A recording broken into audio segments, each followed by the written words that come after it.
नमो भगवते वासुदेवाय। नमस्कार दर्शक बंधु, मु आपण मानंकु मोर यूट्यूब चैनल आस्ट्रोधर्म प्रकाश को स्वागत करुछि। सुख, समृद्धि, धनधान्य, सौभाग्य, पारिवारिक शांति, उन्नति, विद्या एवं ज्ञान ए समस्तर यदि अन्य नाम किछि अछि ताहा हेउसंती देवगुरु बृहस्पति।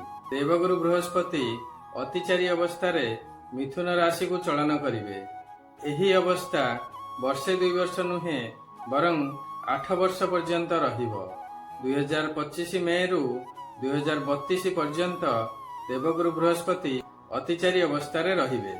आसंतु जानिबा एही अतिचारी अवस्था कौन। अतिचारी अर्थात अत्यधिक गति रे चलन करिबा। बृहस्पति गोटे राशि को अतिक्रमण करिबा पई कि 13 मास समय नियंती। जदि से एही गोटे राशि 4 रु 5 मास भितरे बा 6 मास भितरे अतिक्रमण करुछंती तेबे एहाकू तांकर अतिचारी गमन बा अतिचारी चलन कुहाजिबो। तेणु कौनसी कार्य को आपण जदि 13 मास मध्यरे करिवार थिबो, जदि 4-5 मास मध्यरे करिवे तेबे सेही कार्य आइदर संपूर्ण हेबो नाही बा सेथिरे किछि कमी रहिबो। ग्रह मानकर चलन उच्च नीच हेबा, बक्री हेबा, मंदगति हेबा बा अतिचारी हेबा हमको वर्तमान एवं भविष्यत समय विषय किछि निर्दिष्ट इशारा देइथाय। मे 15, 2025 रे बृहस्पति वृष राशि मिथुन राशि को चलन करिवे। सेठारे मात्र 5 मास अवस्थान कला परे अक्टोबर 20, 2025 रे कर्कट राशि को चलन करिवे। मात्र कर्कट राशि रे 1.5 मास अवस्थान करी डिसेम्बर 3, 2025 रे पुणी वक्र गति रे मिथुन राशि को चलन करिवे। वर्तमान किंतु मिथुन राशि रे से 6 मास पर्यंत अवस्थान करिवे। जून 2026 रु अक्टोबर 2026 पर्यंत बृहस्पति कर्कट राशि रे अवस्थान कला परे शेषरे सिंह राशि को चलन करिवे। बृहस्पतिंकर एही अतिचारी अवस्था वर्षे बा 2 वर्ष नुहे पूरा 8 वर्ष पर्यंत अर्थात 2032 मसीहा पर्यंत चालू रहिबो। बृहस्पतिंकर एही अतिचारी अवस्था आमको एक बहुत बड़ परिवर्तन इशारा दिए। कुहा जाय सर्वप्रथमे महाभारत समय रे देवगुरु बृहस्पति 7 वर्ष पर्यंत अतिचारी अवस्था रे थिले। इतिहास कुए सेकेंड वर्ल्ड वार समय रे बा द्वितीय विश्व युद्ध समय रे मध्य बृहस्पति अतिचारी अवस्था रे थिले। 1947 मसीह रे मध्य बृहस्पति अतिचारी अवस्था रे थिले, जेउ समय रे भारत एवं पाकिस्तान रो पार्टीशन होइथिला। पुनर्बार 2019 एवं 2020 रे मध्य बृहस्पति अतिचारी थिले। एही समय रे से 3 थर करी 6 थर राशि परिवर्तन करिथिले। एही समय रे कोविड-19 महामारी सारा विश्वर मेरुदंड को हलाई देइथिला। एथरक किंतु बृहस्पति वर्षे बा 2 वर्ष नुहे दीर्घ 8 वर्ष पर्यंत अतिचारी अवस्था रे रहिबे।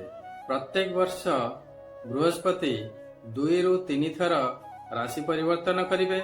एहार प्रभाव प्रत्येक राशि व्यक्ति उपरे, देश उपरे एवं पृथ्वी उपरे निश्चय पड़िबो। लागुछि जेमिति इतिहासर पुनरावृत्ति हेबो। तेणु एहा देश पई एवं सारा विश्व पई एक शुभ संकेत देउ नाही। सते जेपरि किछि अजणा बा अनएक्सपेक्टेड घटना हेबार संकेत मिलुअछि। से जहा हेउ पछे आशा करिबा सर्वशेष रे सारा विश्व पई एवं आम देश पई कि एवं प्रत्येक व्यक्ति पई कि शुभ हेउ। आसंतु जानिबा देवगुरु बृहस्पतिंकर एही अतिचारी चलन सिंह राशि उपरे कौन प्रभाव पकाइबो। मे 15, 2025 रे देवगुरु बृहस्पति वृष राशि मिथुन राशि को अतिचारी चलन करिवे। सिंह राशि पई एहा हेउछि एकादश स्थान। कुहा जाय एकादश बृहस्पति सर्वसिद्धि प्राप्ति करांती। धनधान्य, आय एवं लाभ प्राप्ति हेबो। समस्त इच्छा पूर्ति हेबो। भाई भौणी मानक सहित संपर्क सुदृढ़ हेबो। छोट मोट ट्रावेल करिवे। संतान जोग मध्य सृष्टि हेबो। विद्या शिक्षा रे उन्नति करिवे। एग्जाम बा टेस्ट थिले उत्तम प्रदर्शन करिवे। उच्च शिक्षार जोग मध्य सृष्टि हेबो। ଆପଣଙ୍କର ଲୋକ ସମ୍ପର୍କ ବଢ଼ିବ, ବିବାହର ଯୋଗ ମଧ୍ୟ ବନିବ। ଯଦି ବିବାହିତ ହୋଇଥିବେ ତେବେ ବୈବାହିକ ସମ୍ପର୍କରେ ମଧୁରତା ଆସିବ। ଯଦି ପାର୍ଟନରସିପ୍ରେ ବିଜନେସ୍ କରୁଥିବେ ତେବେ ଅତ୍ୟନ୍ତ ଲାଭ ହେବ ଏବଂ ଯଦି ନୂଆ ବିଜନେସ୍ ଆରମ୍ଭ କରିବା ପାଇଁ ଚାହୁଁଥିବେ ତେବେ ସେପରି ମଧ୍ୟ ସ୍ଥିତି ଉପୁଜିବ। ମାତ୍ର ସାବଧାନ, ଏହିସବୁ ଅପରଚ୍ୟୁନିଟି ଆପଣଙ୍କୁ ମାତ୍ର 5 ମାସ ବା ଅକ୍ଟୋବର 20 ତାରିଖ ପର୍ଯ୍ୟନ୍ତ ମିଳିବ। ଯାହା ବି ଇମ୍ପୋର୍ଟାଣ୍ଟ ଡିସିସନ୍ ନେବେ ବା ଯଦି ବିଜନେସ୍ରେ କିଛି ଇନଭେଷ୍ଟମେଣ୍ଟ କରିବା ପାଇଁ କି ଚିନ୍ତା କରୁଥିବେ ତେବେ ପ୍ରପର ଆନାଲିସିସ୍ କରି କାର୍ଯ୍ୟ କରିବେ।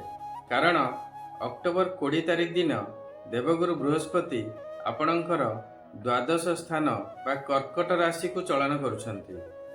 ଦ୍ୱାଦଶ ସ୍ଥାନ ବ୍ୟୟର ସ୍ଥାନ, ଦ୍ୱାଦଶ ସ୍ଥାନ ଲସ୍ ବା ପରିବର୍ତ୍ତନର ସ୍ଥାନ। ତେଣୁ ଏମିତି ନ ହେଉ ଯେ ଆପଣ ଇନଭେଷ୍ଟମେଣ୍ଟ କରୁଥିବେ ଏବଂ ଲସ୍ ହେଉଥିବ।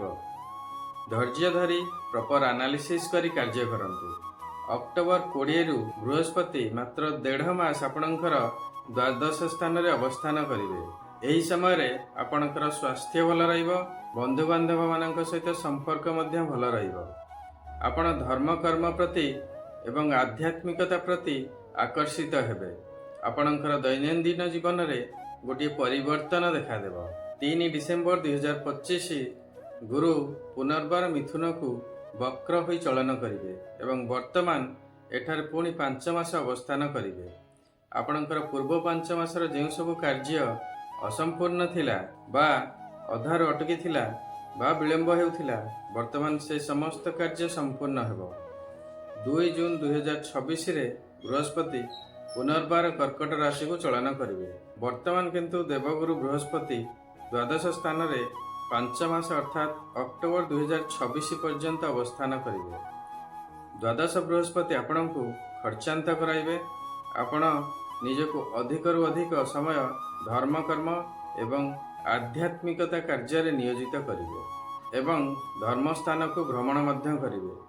ଶେଷରେ ଅକ୍ଟୋବର 2026ରେ ବୃହସ୍ପତି ସିଂହ ରାଶିକୁ ଚଳନ କରିବେ। ବୃହସ୍ପତିଙ୍କର ଏହି ଅତିଚାରୀ ଅବସ୍ଥା 2032 ପର୍ଯ୍ୟନ୍ତ ଚାଲୁ ରହିବ।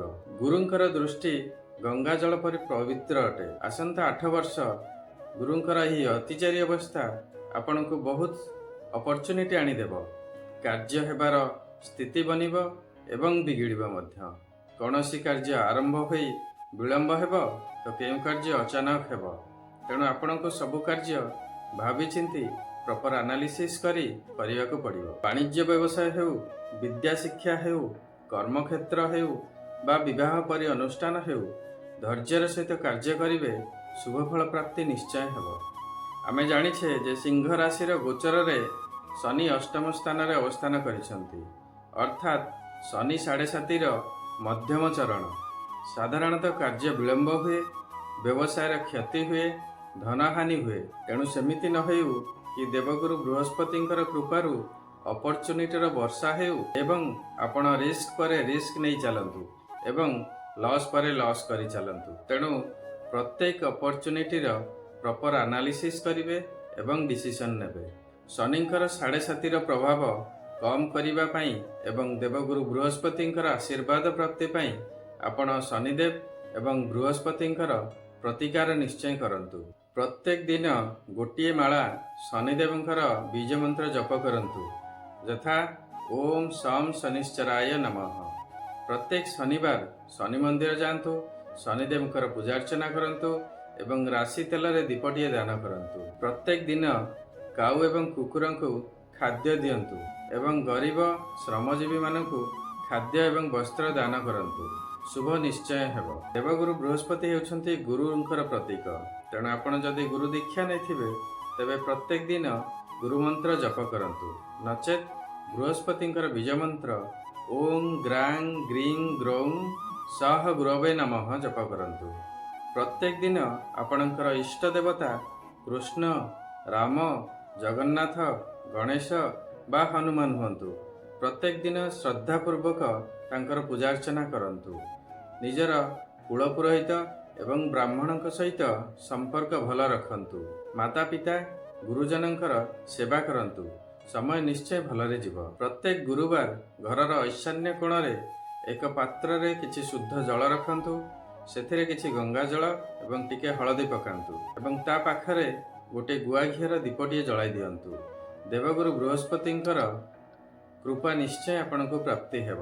ଆଶା କରୁଛି ଏହି ଭିଡ଼ିଓଟି ଆପଣଙ୍କ ପାଇଁ ଇନଫର୍ମେଟିଭ୍ ହୋଇଥିବ। ଯଦି ଭଲ ଲାଗିଲା ତେବେ ଲାଇକ୍ କରିବେ ଏବଂ ସେୟାର କରିବେ। ବର୍ତ୍ତମାନ ପର୍ଯ୍ୟନ୍ତ ଯଦି ମୋ ଚ୍ୟାନେଲକୁ ଆପଣ ସବସ୍କ୍ରାଇବ୍ କରିନାହାନ୍ତି ତାହେଲେ ସବସ୍କ୍ରାଇବ୍ ନିଶ୍ଚୟ କରିବେ। ସର୍ବେ ଭବନ୍ତୁ ସୁଖିନଃ, ସର୍ବେ ସନ୍ତୁ ନିରାମୟା, ସର୍ବେ ଭଦ୍ରାଣି ପଶ୍ୟନ୍ତୁ, ମା କଶ୍ଚିତ୍ ଦୁଃଖଭାଗ୍ ଭବେତ୍। ନମସ୍କାର।